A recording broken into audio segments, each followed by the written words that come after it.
के दो निश्चित क्रम निम्न हैं। देखिए शारीरिक विकास के क्रम के विषय में बताया है।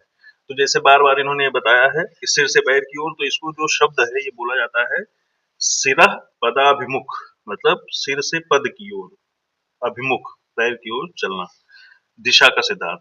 इस सिद्धांत के अनुसार सभी बालकों का शारीरिक विकास सिर से पैर की दिशा में होता है। सर्वप्रथम सिर, फिर धड़ तथा अंत में पैर का विकास होता है। इसलिए एक शिशु सर्वप्रथम अपने सिर को, तत्पश्चात धड़ को उठाना सीखता है, उसके पश्चात ही बैठना, घुटने के बल चलना, खड़े होना आदि क्रियाएं करता है।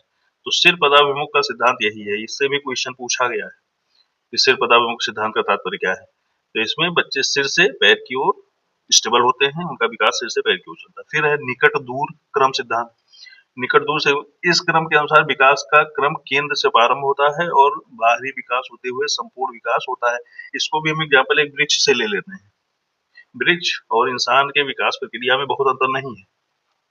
जैसे वृक्ष का बीज जब लगता है तो पहले उसका जो वृक्ष का मेन भाग होता है, वृक्ष का जो सबसे बीज का सिरा होता है वो विकसित होना शुरू होता है। टहलियां उसके बाद निकलना शुरू होती हैं, उसमें शाखाएं। तो वृक्ष का जो मुख्य सिरा होता है, उसके बीच का भाग, वो पहले डेवलप होता है, फिर चारों तरफ टहनियों का विकास होना शुरू होता है।